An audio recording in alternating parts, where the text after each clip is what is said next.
Hey guys, Dimension Master Studios here. How y'all doing? So, in case you guys don't know, episodes 14 and 15 of Crystalized are out in English, sort of. And in today's video, I'm going to be giving you guys my review of episode 15.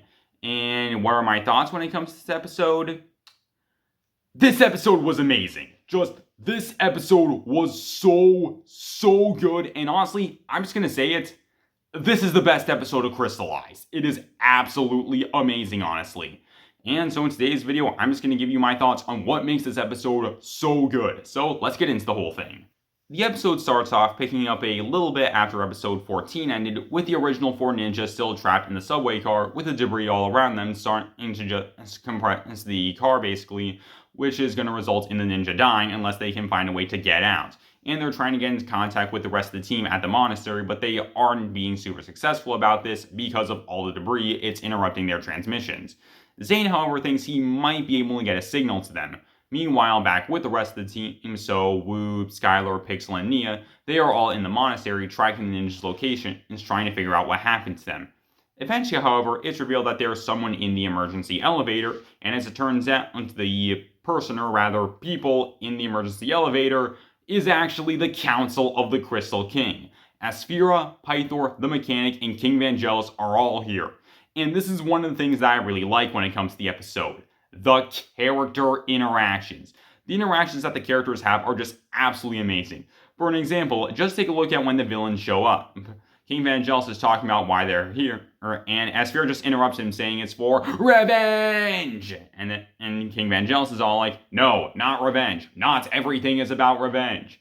And Pythor, he's just already over it, and just, again, I think this is absolutely hilarious, honestly, just seeing the villains interact with each other, given how different they all are from each other. Again, it is so funny, honestly.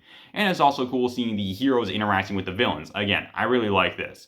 It's revealed that the villains are here in order to get the golden weapons of Spinjitzu, which we all knew already. And so what we end up getting is just one of the absolute best fight scenes in Ninjago history. Just seriously. Seeing the 4 heroes and the 4 villains fighting against each other, that is such an amazing scene to watch, honestly. Just seeing the different pair-ups that we end up getting and how the heroes and villains keep on swapping between each other for who to fight. That is really cool. As well as also just the camera work for how it zooms around and everything. As well as also showing off some other cool things like Asphira using some more magic when it comes to stuff. King Vangelis flying around. And Pythor using his powers to turn himself invisible. Something that we haven't seen happen in a really long time. So it's really cool that the writers remember that Pythor could do this sort of thing. And the Mechanic just doing a whole bunch of different stuff with his arms. That's definitely really cool. And just the animation during this fight scene is so good. Just seriously. I've said it before and I'll say it again, but I think that Wild Brain does an absolutely amazing job when it comes to the animation, and this fight scene, I feel, definitely proves it. The fight scene keeps on going and everything, but things end up taking a turn for the worse when the majority of the heroes are knocked out, and it just leaves Wu. And we end up getting just, again, one of the absolute best fight scenes that Wu has ever been in when it comes to the show. Him taking on 3 villains at once and not holding anything back in the slightest, the scene is so good. Tommy Andresen said that there was one fight scene where if we had any doubts about Wu's fighting ability, this fight would put that all to shame, and oh my gosh, he was right. Like, I didn't have any doubts about Wu's abilities or anything, but just, again, this fight scene is so good to watch, honestly. The heroes are eventually overpowered by the villains. That is until Pixel activates the little robots that she made called Mini-Pix. Which, that's something pretty nice, honestly. And they shoot lasers, which is cool. So they end up doing that, driving back the villains a little bit. That is, however, until Asphira reveals that there's a ton of spider bombs that she brought with her.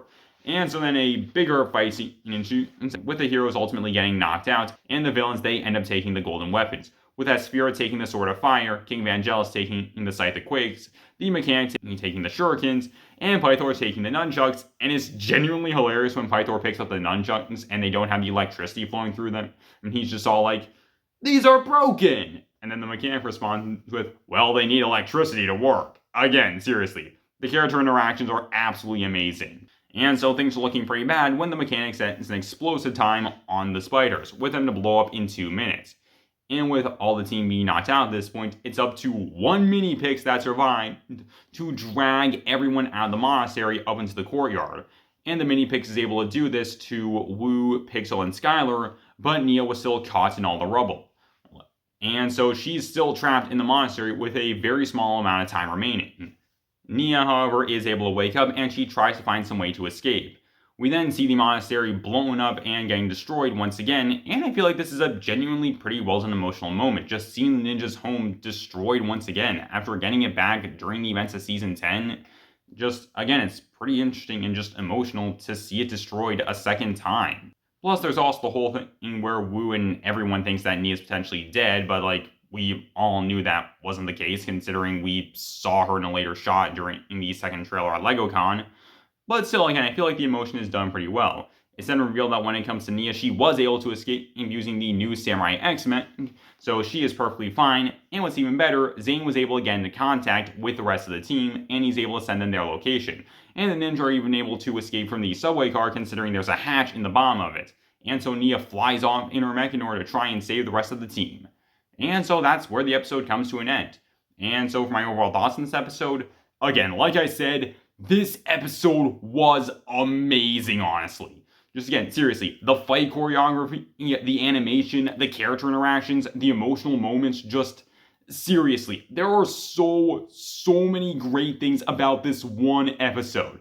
I'm gonna be honest with you guys, I had my doubts about Crysatlized for a little while, but again, this episode was absolutely incredible. Just, it is so good, and again, like I said, this is easily the best episode of Crysatlized we have gotten. Just, it is absolutely incredible. And I'm honestly looking forward to what we're going to be getting in the future. Because if we get more amazing episodes like this, I think that when it comes to the rest of Crysatlized, things are definitely going to be really good.